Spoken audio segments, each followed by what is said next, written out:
Thanks to everyone for joining us. We're going to start in just a few minutes. We'll give people a minute to arrive a little late. Thank you.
Thank you for joining us today for the release of our SaverLife National State of Savings Report and webinar.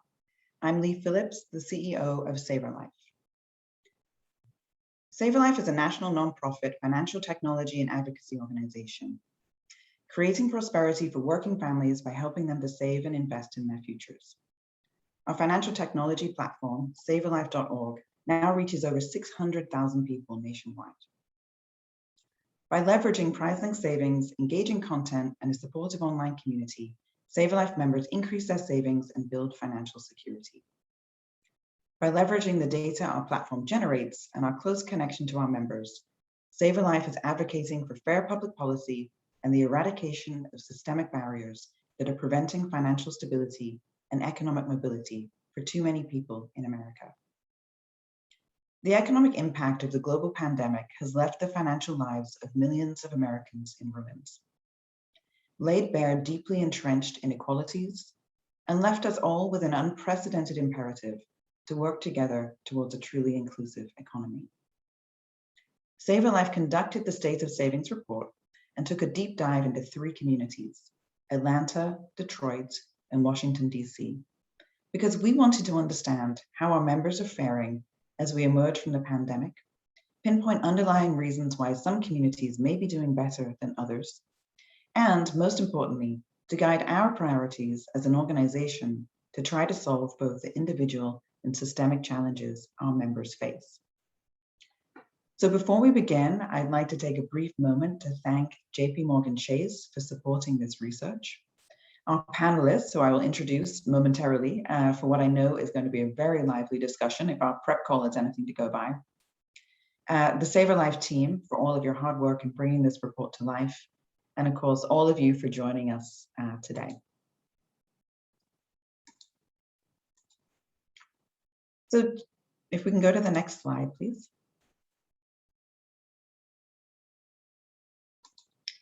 So I'll just give you a brief overview of what we'll be covering in the next hour together. We're going to begin with a review of the national findings of the SaverLife report, followed by sharing some key insights on our regional deep dives in Atlanta, Detroit, and Washington, D.C. The information shared in this webinar today is a snapshot. The full reports will be released later today and will land in your inbox probably in about an hour or so after the webinar concludes. You'll also be able to access the full reports on our SaverLife website. After the data presentation, we'll then dive into a discussion with 3 incredible experts who I'm super excited are with us today. Philanthropic advisor, Nisha Patel, Of Color founder and CEO, Yemi Rose, and Brookings Institution fellow, Makada Henry Nickie. We will then wrap up with a very brief overview of what SaverLife has in our plans for 2022. So one quick housekeeping note for all of you to keep in mind. We will have about 10 minutes at the end of the panel discussion for Q&A. So please submit your questions in the chat. We'll cover as many of them as we have time for. And just send them in the chat as they occur to you, so as you're watching the presentation this morning. So next slide, please. So I want to begin just by sharing a brief overview of who our SaverLife members are and who is included in this research. So the research today is not nationally representative of the United States. It's solely based on the membership of SaverLife. So as you can all see from this chart, our members are 80% women, 60% identify as people of color, 80% are parents. Their median incomes are between $25,000 and $35,000 per year. They have an average financial health score of 50, which puts them just in the coping category. In this report, we use the financial health score measurement tool developed by the Financial Health Network. As you can also see in this chart, our member demographics are consistent across the three communities we're profiling today. So there's not much difference in the demographics of our members in Atlanta, Detroit, or Washington, DC.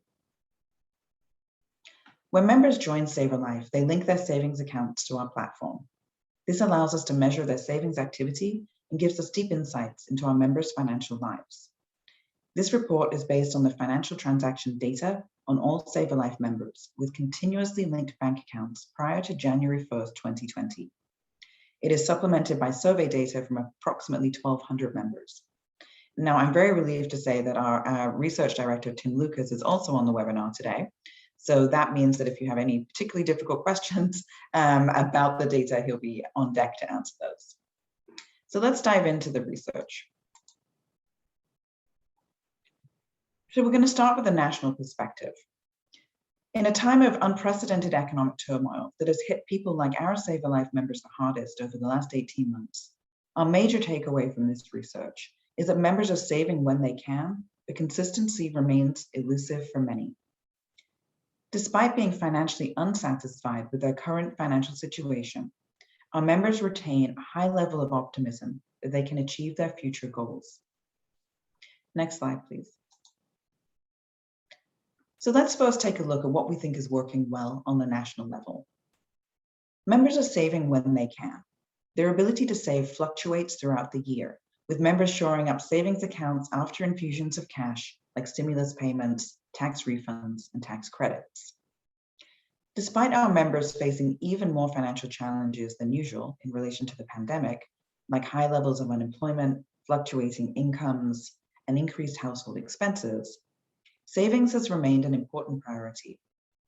An additional 370,000 people joined SaverLife in the last 18 months, representing 158% growth in membership since the beginning of the pandemic.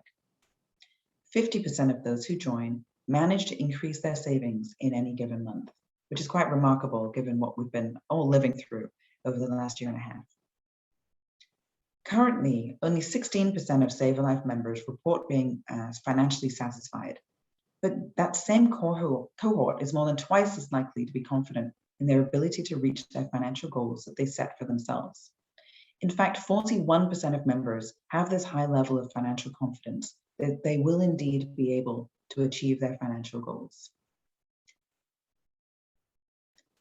So on this slide, we're really looking at the percentage of members who are able to increase their savings by $100 in any given month by comparing 2020 and 2021.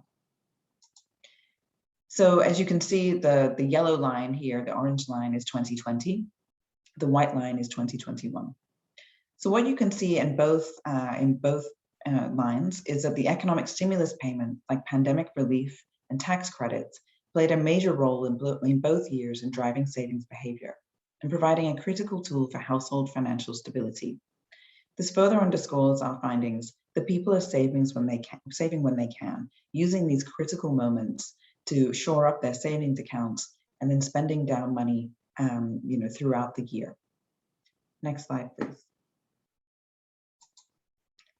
Perhaps unsurprisingly, SaverLife members cite lack of income and inconsistent income as their biggest barriers to saving. One of the clearest drivers of financial instability that we found in this research is the prevalence of hourly wage work over salaried employment. Nationally, hourly wage members of SaverLife's community are 79% more likely to agree that their earnings are keeping them from saving than their salaried counterparts, even though the annual income is about the same. Now we're going to look at this finding in more detail in the regional deep dives.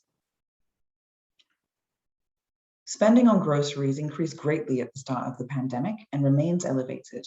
Median grocery spending in 2020 was 20% higher than it was in 2019. And this increased spending is continuing in 2021. When we look at debt, in this case, credit card balances in particular, those balances remain 23% higher in June of 2021 than in June of 2020. We believe as people are working to pay down debt that was accumulated during high levels of unemployment in the pandemic. Next slide, please. Approximately 60% of SaverLife members are people of color. Across several indicators, SaverLife members of color appear to be struggling more than their white counterparts. However, they retain more optimism, and this may be for good reason. Members of color are 6% more likely to increase their savings in any given month than the national average.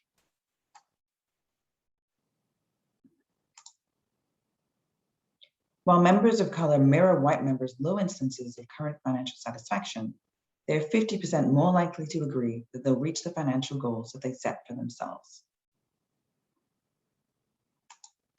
And on the next slide, you can see in this graph, our members of color are 6% more likely to add $100 in savings than the national average in almost every month in 2021 so far. So those are some of the highlights from our national report. And as I mentioned before, we will be sending all of this information to you, and there's a lot more in the report than we're able to cover in the webinar today. So now we're going to start looking at 3 specific communities, starting with Atlanta. SaverLife has approximately 6,000 members currently in Atlanta. Overall, the overall theme of the Atlanta report is optimism in the face of adversity. In 2021, Atlanta members struggled to save. Savings rates for Atlanta members tracked below the national average in 6 out of 9 months so far this year. So let's talk a little bit about what we think is working well. However, despite having these lower savings rates in 6 out of 9 months of this year to date, Atlanta members still report 50% are financially coping, which is about the same as the national average. And 66% of members in Atlanta are still able to deposit at least $500 in their first 6 months as all other members, which matches the national average as well. So why do we think Atlanta members are less able to save than their national counterparts? What we found is that Atlanta members struggle to earn consistent income. They are more likely to be paid hourly and less likely to earn enough hours at their jobs. The data across regions suggests that salaried employment is correlated with higher levels of saving versus hourly employment, even though other demographic factors, including household incomes, are similar. Atlantans have also struggled to pay down credit card bills to build much more needed liquidity. Since March, credit card payments have trailed the national average by 26%.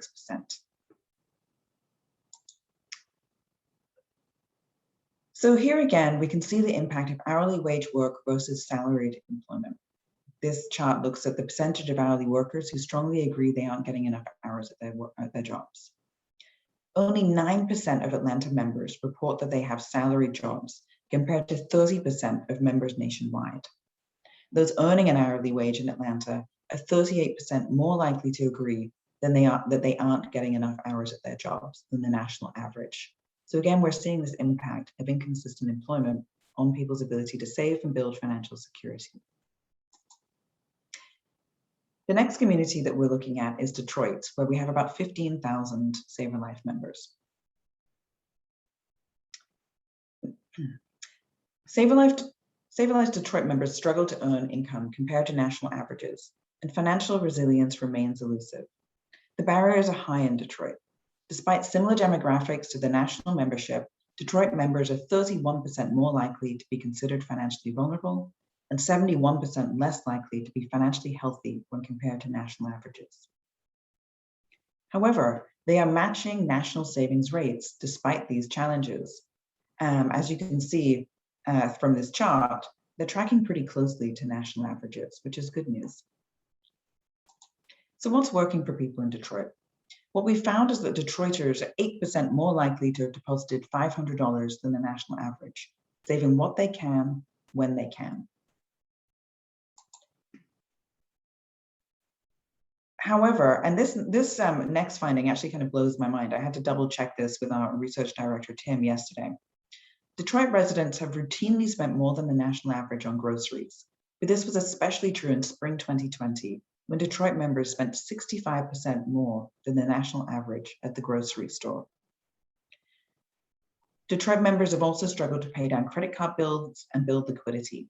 Detroit residents have trailed national counterparts in monthly credit card payments. This is especially true in the spring and early summer of 2021, as payments have trailed the national average by 25%. For Detroiters who are earning an hourly wage, they are 12% more likely to agree their wages are keeping them from reaching financial independence than their hourly wage members nationwide. On this slide, again, we're going to look at the impact of salaried work versus hourly wage work. Detroit members are 67% less likely than members nationally to be paid on a salary basis. Slightly better than Atlanta, we find about 10% of Detroit members report having salaried employment, which is 9% in Atlanta, but 30% for our members overall.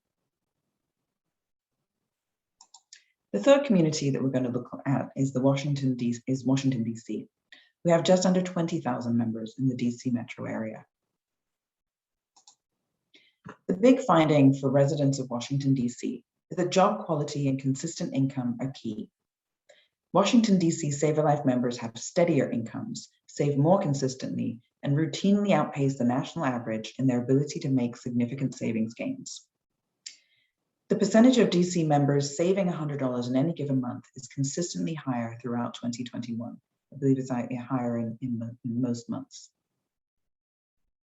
So what do we attribute this to? Washington, D.C. members have very similar demographic characteristics to their national counterparts. However, in digging deeper on the makeup of their work, the fact that they are 20% more likely to be salaried is a likely reason why savings rates are higher. So while we must keep in mind that 30% of SaverLife members have salaried jobs, DC is at 36%, which is very positive compared to Atlanta at 9% and Detroit at 10%, but still a relatively low number. On the next slide, we see that Washington, D.C. members are not doing as well when it comes to paying down debt.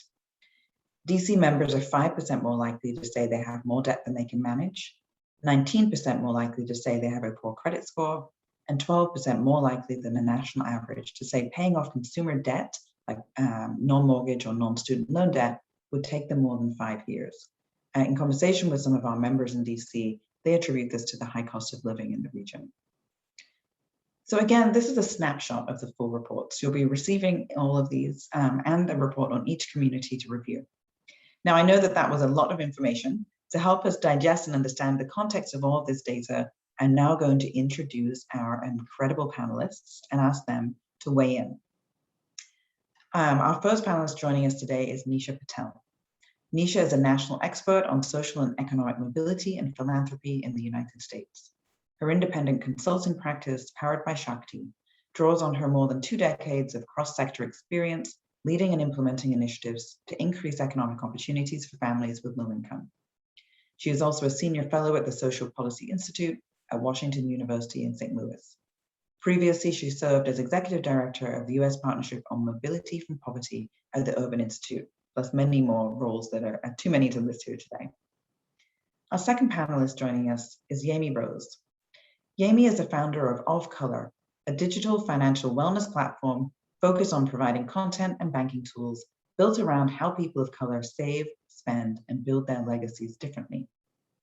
Yemi has spent almost 2 decades at the intersection of financial services and communications and marketing, focused on financial wellness. Most recently as the Vice President of Financial Wellness Enterprise Initiatives with Prudential Financial's Global Communications Group. He writes and speaks extensively on the racial wealth gap, and his writings on the subject have been published in Time, Black Enterprise, The Root, Gravity, and Money.com. Our third panelist today is Makada Henry Nickie. Makada is the Robert and Virginia Hartley Fellow in Governance Studies at the Brookings Institution. Her career and research are focused on expanding equitable access to responsible credit and promoting policies that advance inclusive economic opportunities for disadvantaged families and low-income communities. Prior to joining Brookings, Makada was a senior analyst with the Consumer Financial Protection Bureau, where she advised on consumer financial protection and fair lending issues arising in financial institution regulation, enforcement matters, and rulemaking. Thank you so much to all of you for joining us today. So I'm going to dive in to this, and I'm going to ask our first question, which is a question for all of our panelists. But Makada, I'm going to start with you, put you in the hot seat first. So having just looked at these reports and run through very briefly the key findings, what in general does this report tell us about the current state of savings in the US, and what really jumped out at you? Well, first, thank you for assembling, I think, a really dynamic panel and inviting me and including me in the conversation. But importantly, it's really refreshing to see some really interesting, optimistic data points come forward that normalizes low-income people, right? They are productive members of society. They work, they save, they create financial goals, much like everybody else higher up on the income ladder. So the things that sort of three things struck me in the report, Leah, and that's the timing and duration. So we're not asking people, hey, did you save $500 or $400? This is a small amount, $100. And each time you saw a successive wave of stimulus relief come through, starting with the CARES Act in April, that's when the payments really started hitting bank accounts, you saw this dramatic spike in savings from 17%, that more than doubled to about 38% per your data in April. What's really sort of disconcerting is that bump doesn't last very long. I took your series and spread it out instead of stacking it on top of each other. And each time you see within 1 to 2 months, right, the savings bump, it goes down and it drops sharply. However, I think every time you look at each month, nowhere do you see the rate or the share of people saying I've been able to save $100 drop below 16%. And that's heartening. It means that regardless of how tough things are, people recognize the importance of, creating these cash buffers for whatever may lie, ahead. And God knows the pandemic was full of uncertainty upon uncertainty around every single corner. But we're talking about just $100. We're not talking about a lot. And the fact that this bump, that effect disappears so rapidly should really raise concern for us, since the demographic profile you laid out in your discussion tells us that we're looking at a demographic that has been hard hit, not one time, but has sustained an onslaught of attacks since March 2020. And so, I take away from this one positive finding, if you will.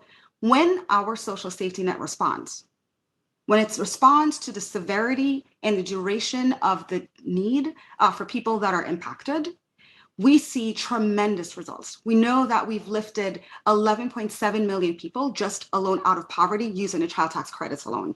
And that's enormous, right? And in the background, we didn't just have these stimulus payments. We had expanded unemployment insurance. We had the forbearance and the eviction moratorium. We had a huge array of critical automatic stabilizers functioning in the background, providing a floor through which these families didn't fall through. And that's really critical. However, what makes this effect last just 2 months? And I'm feeling the pain at the pump. I'm feeling the pain at the grocery store. So when your members tell us that they spent on average 20% more in 2021 than they did in 2020 at the supermarket, these concerns are real. You point to Detroit. And so, what we need to think about is not just their ability to save, but other drivers that sort of pull the rug out from under them. And part of what you've pointed to is job quality, wages, not being able to even get back into the job market. In addition to that, a lot of people are racking up debt. And this is not just about low-income people. Bankrate just put out a recent study saying that 42% of all Americans who have a credit card balance, their balances have increased. And so it's not that we are talking about a segment of people who are just throwaways or for some reason they just don't make great financial decisions. This is the normal course of life for most Americans who've been struggling over the last 18 months. But importantly, those sharp spikes and troughs, tell me that the intra-year volatility from month to month is something that we've got to pay particular attention to, not just across year, because the lumpiness of the experience with either poverty or income volatility is really conditioning how people will emerge from this pandemic. And again, thanks so much. I love this report and can't wait to continue to dig in. Thanks so much.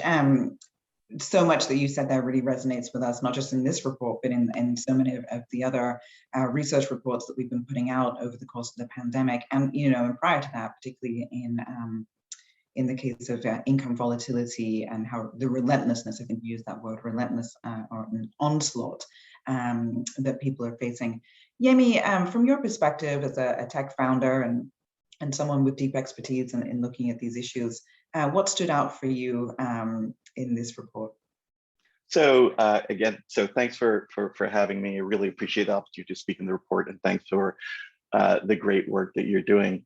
Yeah, I agree with all the points that Makada just made, and one of them particularly resonated with me. It's the notion that some folks have that these are folks that may have just made bad decisions to end up in the situations that they're in, or are throwaways. I like to disabuse folks of that notion as much as possible. And one of the things here that stood out to me was that the spending behavior that we're seeing here between folks that may make 25K a year and folks that I know through experience who make 250 a year is very similar. We see the same pattern of spending earnings on necessities and then saving, whether it's a tax return at the 25K level or the bonus at the 250K level.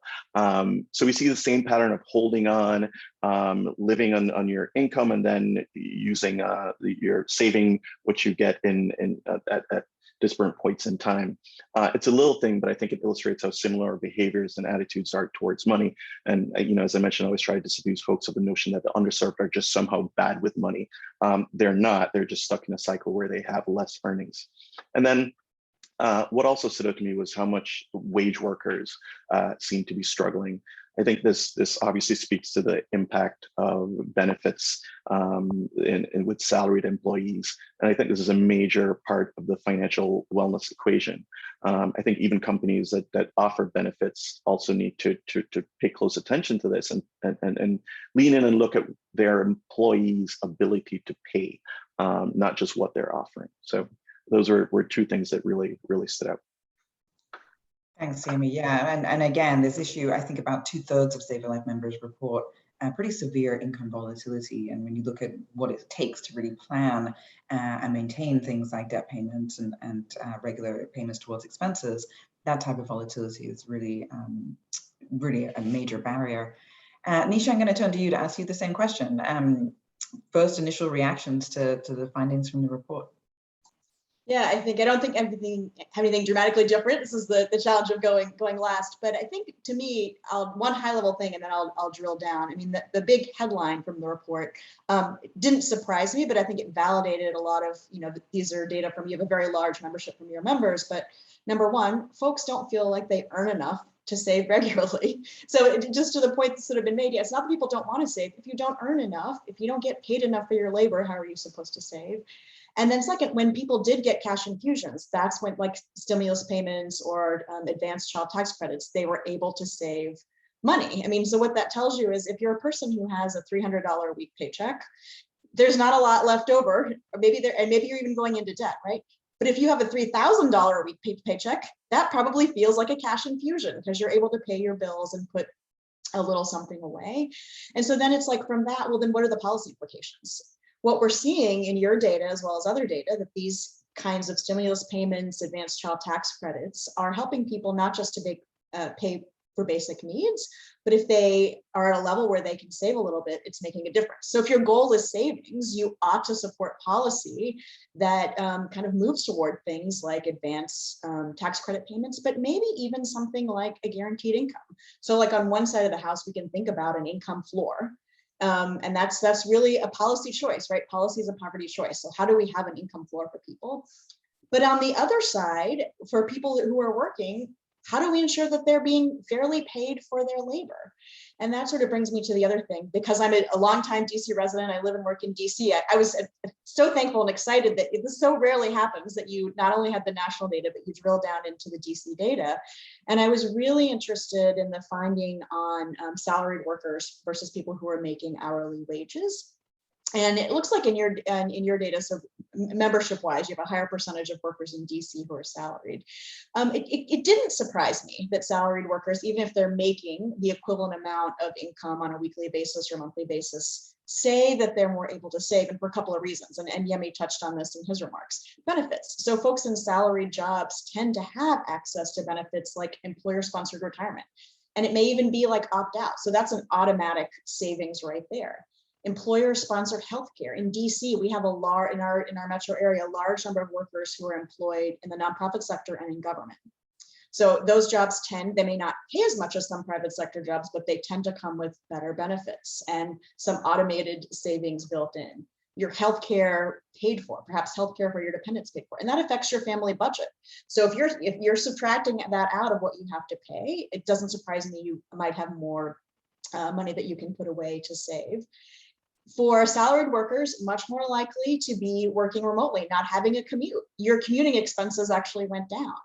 On the other hand, we have workers who perhaps are less represented in your data. We have a large hospitality sector in DC, restaurant sector, completely decimated during the pandemic. Some of those jobs are not coming back. And for those folks who are working, they don't have access to the same benefits. Folks that are working for the government, even if they're in an entry-level job, they might have commuter benefits. You don't have that in a restaurant job. So that's money that's coming out of your paycheck. So I think, we can get more into the discussion of the panel. What do the policy solutions look like? But I think that those are my sort of big initial reactions. Thank you. And unhelpfully, someone just started jackhammering outside my house. So apologies if anyone can hear that background noise. And I was remiss to not remind our audience today to not forget to put your questions in the chat. And I see some people have started to do that, which is great. So we can take this in a lot of directions, but one thing, Makada, that came up a couple times was consistency in income. Now, we know that we've all been, many of us have been, and SaverLife has been very involved in the fight for the permanence of the expanded child tax credit and the monthly payments. We've mentioned, well, we've seen throughout this that families increase their savings through tax refunds and other forms of economic stimulus. And we're seeing similar increases in savings now that the child tax credit is rolling out to families on a monthly basis.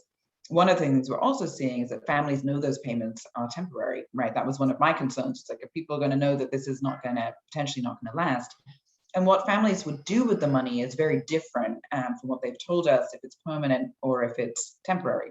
So in the temporary situation we're in now, we're seeing families saving and also going towards those kind of basic expenses and increased expenses that we've been talking about.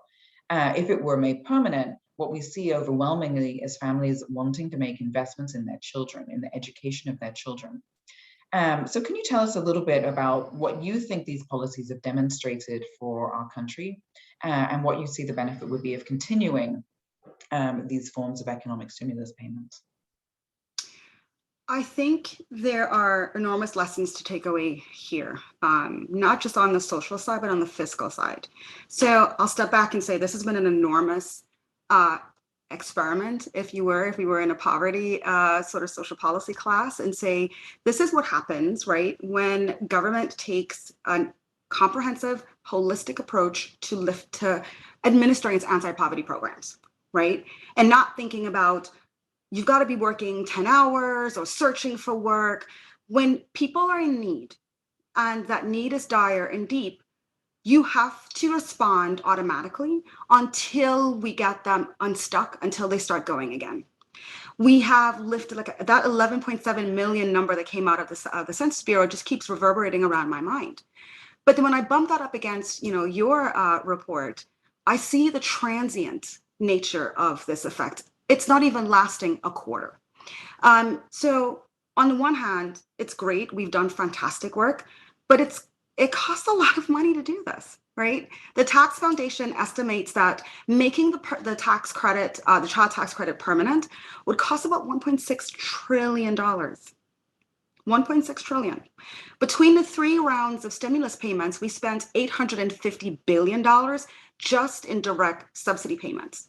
And so the economist in me says, whoa, we have to be cognizant of the macroeconomic effects in the future on the very children, their economic futures that we're lifting out of poverty today. There are going to be real economic consequences down the line. So we've got to sort of balance this, right? We have not invested since way before my time, in any meaningful way in our anti-poverty programs and our social safety net in the way that we should to avoid these bills that are coming due now. And so, thinking about how we sort of dress back and ask ourselves, what are the fundamentals that keep people trapped in poverty, food insecurity, housing insecurity, and so we can figure out a way to do this sustainably and do it well and just build on it over time. Part of this is looking at job quality.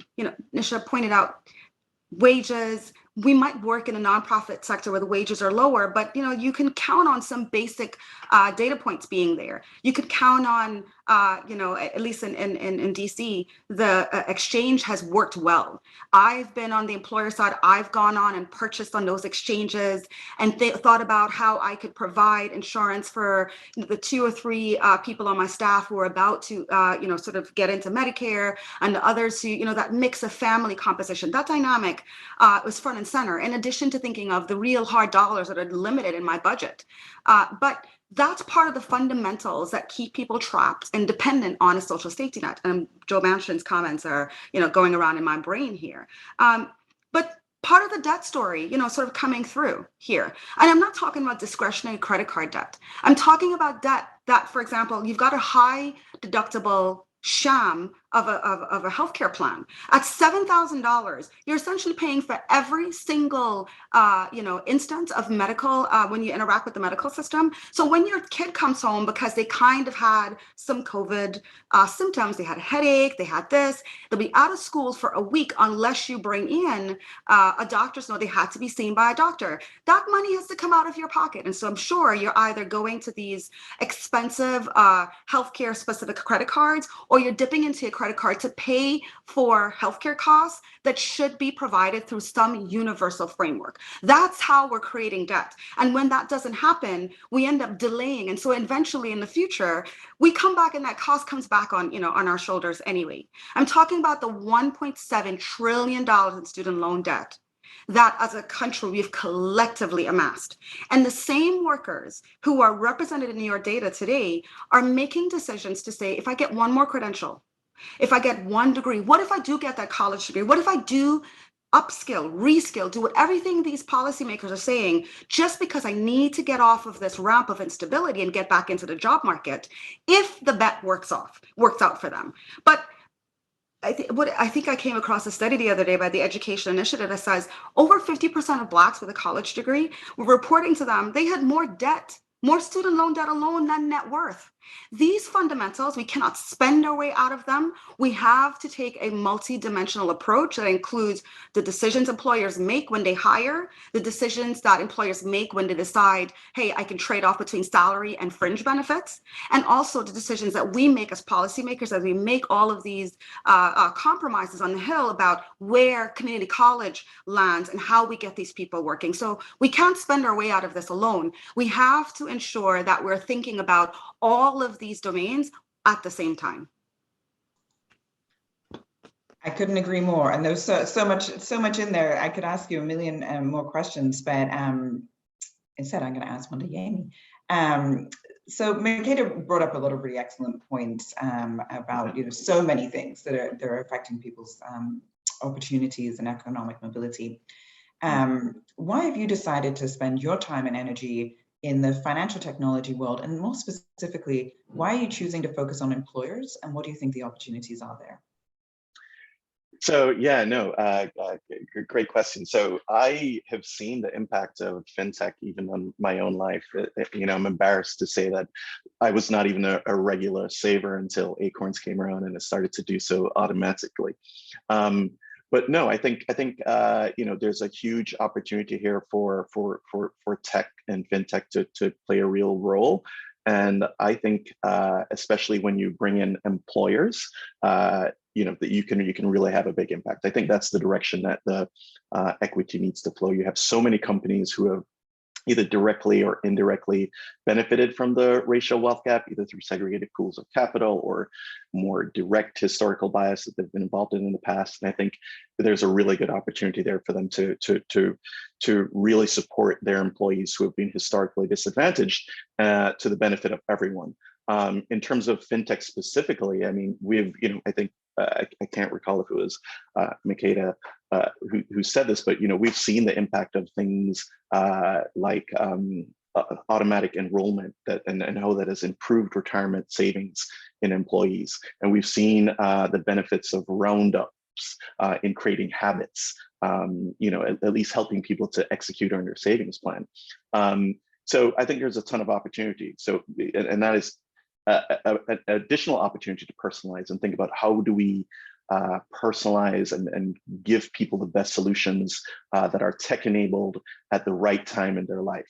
Obviously, we need to do a lot of work in terms of increasing broadband access, increasing smartphone access, but I think we're getting there. And once we do, we have the opportunity to give, whether it's through applications or web applications, tools in people's hands to help them to not only make smart savings decisions and earnings decisions, but to execute on their plans. Thank you. And as a tech organization ourselves, we couldn't agree more, both on the opportunities for technology, but the caution of who's building that technology and for whom, and how it's going to be applied. Obviously, lots of conversation to be had on that. Oh yeah.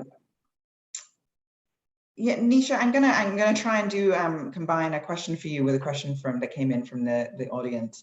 So overall, I'm interested in your opinion on the role of philanthropy here. How what we're looking at really lines up as the top priorities and what you think the top priorities should be for funders. But the question that came in from one of the audience, who also said this is an outstanding panel, and I couldn't agree more, is that looking at the disparities between Atlanta, Detroit, and DC, how do you see the opportunities to deal with these types of issues or come up with innovative solutions on the local level versus some of the federal level interventions and policies that Makada was referencing? Great questions both, and I think I can actually combine them. And so I, as someone who has spent my career, a lot of my career in philanthropy, but I've also spent time in government. I served in the Obama administration, actually running a program, overseeing a program that states administered, the TANF program, which does a really poor job of providing cash to families. I have developed over time a very clear point of view about what I think about as the role of government, federal, local, and the role of philanthropy. And I am very clear from where I sit that philanthropy's role is really to be the innovation capital in the social sector. It is not to do the job of government. It is not to replace the job of government. And so I really see the role of philanthropy, it's twofold. One is providing that innovation capital, could be national, could be to groups like SaverLife, could be at the local level to do that experimentation and to get that proof of concept. So things like, we're seeing this proliferation of guaranteed income pilots across the country. Now on that one, I think we've got enough pilots, but in aggregate, those pilots are providing the evidence that can, I think just validates what we know, that providing direct cash to families works if your goal is to cut poverty. It sounds like it also works if your goal, infusions of cash also work if your goal is to help people with low income save more. But it's then to actually make government better, not to take its place. And so the ways to do that are to invest in, not just to be like invest in SaverLife, but organizations like SaverLife that are in close contact with families. I think often what is missing from both philanthropic and policy conversations is the voice of people who are actually impacted by those investments. And so I think an important role for philanthropy is to fund organizations that are creating space at the table and creating space for families that want to share their stories to be empowered to share those so policymakers can hear their voice. I think that's a really important role. For those of us that do have access to policymakers, clearing that path so those voices are at the table. And ultimately what government's job is to do good things at scale that help people. That's my very simple way of putting it, right? And the way that that happens is through lifting up both data and story. When we're thinking about shifting policy, like policymakers are human beings too. And how do you shift people's hearts and minds? You do need stories to make things concrete, to people to understand what is the impact of what can seem like a bunch of data points. But then those quantitative data are helpful too, to show that this is not just one family. This is a national challenge. People are having a hard time. People aren't making enough money. People want to save, but they're not making enough money to save. And so what should the policy look like? So philanthropy can play that role of funding the initial innovation and research, funding the advocacy, right, to ensure that those voices and those perspectives get to the table. And not to forget your local question, I think local communities like DC, Detroit, and Atlanta very often are those labs for innovation. Sometimes, it takes a while to shift federal policy. And so some of the things we're seeing around savings, I'm very proud. DC is one of the first, hopefully soon to be a state, but first cities to pass baby bonds, and our city council, along with Connecticut. I think that's something hasn't been done at the federal level. There's legislation. But if we can learn from the local level, much like philanthropy funds those things, local government often invests in those things, and that can work to influence federal policy. Same with children's savings accounts. If I can just jump in there for a moment, I know very often I focus on what's not being done, but I am just so heartened by the recent progress that we're seeing at the intersection of all those things you talked about with postal banking. I mean, I still have my fingers crossed there. It's my dream that before I die, I get to see a modern post office offering physical and tech platforms to supply small dollar credit to the underserved. Would save the post office and support a lot of vulnerable people. I think almost 70% of the U.S. Census tract with post office retail locations don't have a community bank branches, and I think that's close to 60 million people. So that's a really good example of something that we're seeing there. Early days, and we don't necessarily have a postmaster general that's really supportive of this, but we're seeing some progress, and it's really heartening to see. Yeah, absolutely. And I think that, as someone who worked for the local government for many years here in San Francisco, we always kind of felt like it was our job to demonstrate some of those more innovative policies like children's savings and other things, and really prove that they can work on the local level and hopefully inform the federal government. And one of the things we're obviously really invested in at SaverLife is not necessarily our opinion, my opinion, that matters. It really is the opinions of our membership and what matters to them. And sometimes when you go directly to people and ask them what they're struggling with, and also what are their preferred solutions, it's not necessarily what we would think, and I think that that's been a change that I'm excited to see more of. Amongst our membership, obviously, we talked around income being a big barrier, consistency of income, but we are also looking at the rising costs of basic expenses. And I think that that's come up a little bit. The cost of transportation and the cost of broadband, utilities, and mobile phone have all come up as major problems and challenges for our members. And I'm sure if you were listening to the radio this morning, like I was, the report that came out this morning about inflation is really on people's minds. And this was another question that came in from the audience. With inflation now rising to over 5% annually, hopefully temporarily, but Makada, you're the economist, so I can perhaps ask you to comment on this. What impact do we think are going to have on savings trends in the future? I mean, we already know it's hard for people to set aside money to save, and if their basic expenses are also increasing, what are we or how do we respond to that? So I think it's a two-part response. One, the inflation report is not a surprise. We've been feeling it for some time. It's just been codified, in the official report. Thank you. But this sort of, I think we need to step back and ask ourselves, right? How do we make the space and create an infrastructure through which people can absorb shocks and uncertainty? This pandemic has taught, if it hasn't taught us anything, it's about needing a system that can respond in time, at the scale, at the level, and it has to be flexible. So as the job market, it repairs itself, the mandates are being stripped away. Some of what we're still experiencing, it's due to supply chain issues that we are conveniently misappropriating to, some other fundamentals in the economy, though, those arguments are still quite valid. But at the core of this entire discussion is, how do we ensure that in 6 months, if we don't have a gamma variant that is so much more serious and more infectious and deadly than the Delta, hypothetical, I hope never happens, then, and we have to shut down again. What do we do? People, I think, we have to think of the political climate. We do not have, we're so far from any kind of political unison on many of these issues. On the right, people are like, well, I don't think we should just be handing out checks carte blanche. People are just sitting on their couches. And that's why this work is so important in this conversation, right? There's a big set of gap that's filled with myths, stereotypes, the welfare queen, that's coloring who we see, who we think we're helping. And this work, I think, helps to, like I said in my opening remarks, normalize people, but spread the word, right, among others who are beyond the consumer financial world. The little secret that we seem to have kept to ourselves: low-income people save. The question is, what do we do with savings? Just a basic behavioral question. We use those savings for our future needs, for our goals, but importantly, to absorb shocks.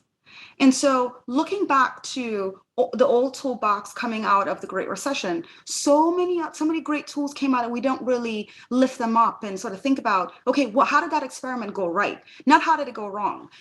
In my view, the My RA program that was under the Obama administration, that was a fantastic tool.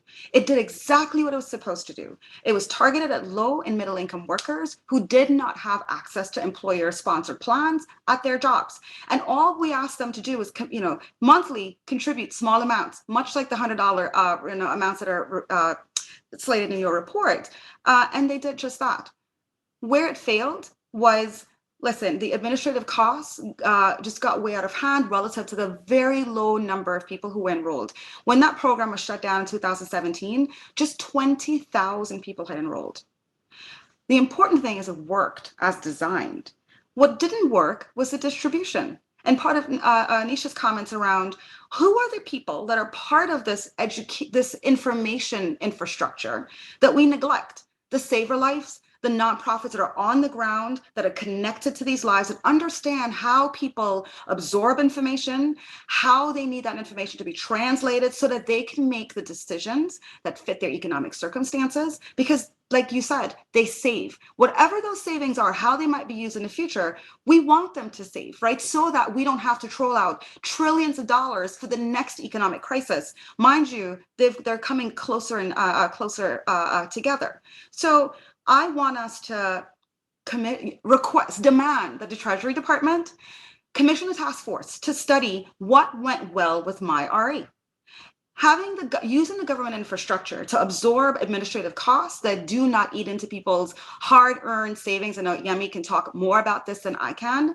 That's an important, I think, protective mechanism that we can rely on to scale the impact of what we knew went well for 20,000 people. I know both Nisha and Remy could talk about this, but there are people who, when you switch from job to job to job, and each employer, they've done their part. They've done the work to say, I'll make this employer-sponsored plan when I've got the budget to contribute $1 match or 50 cents.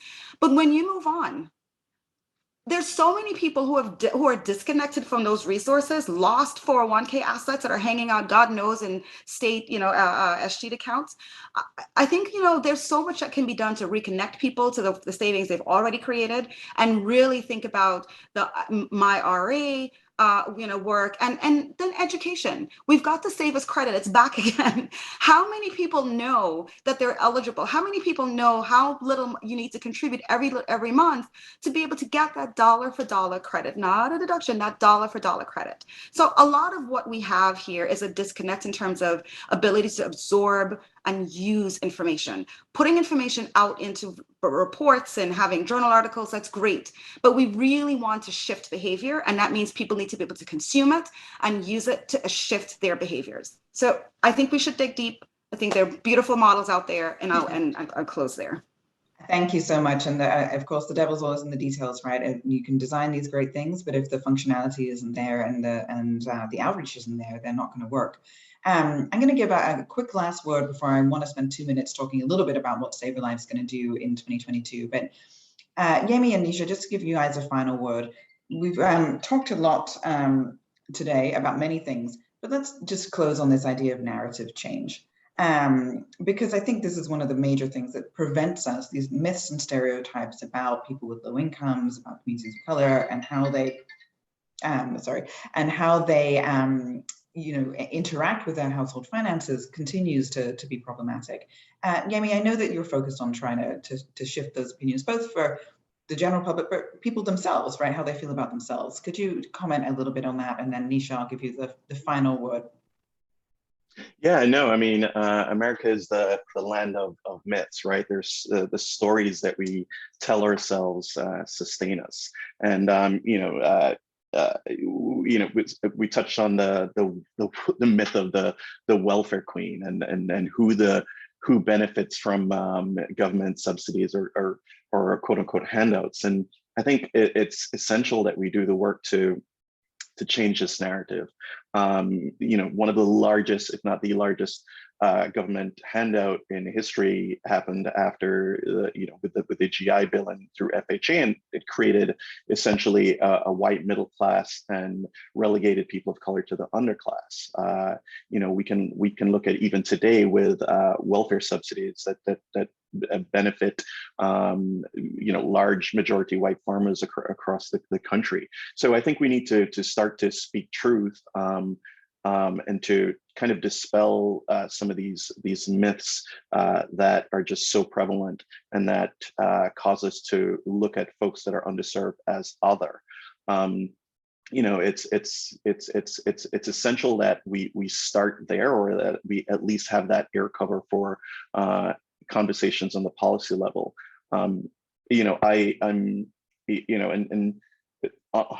I'd love to also just go back to a point that Makada was making on the difficulty that folks are seeing transferring your 401ks, transferring all these different things. I think if we were to get together, as Nisha suggested, and take a look at tools and how technology can help people to solve that specific problem in switching 401ks, but also how do we switch bank accounts easily? I think the average tenure of the bank account is sometimes 16 years.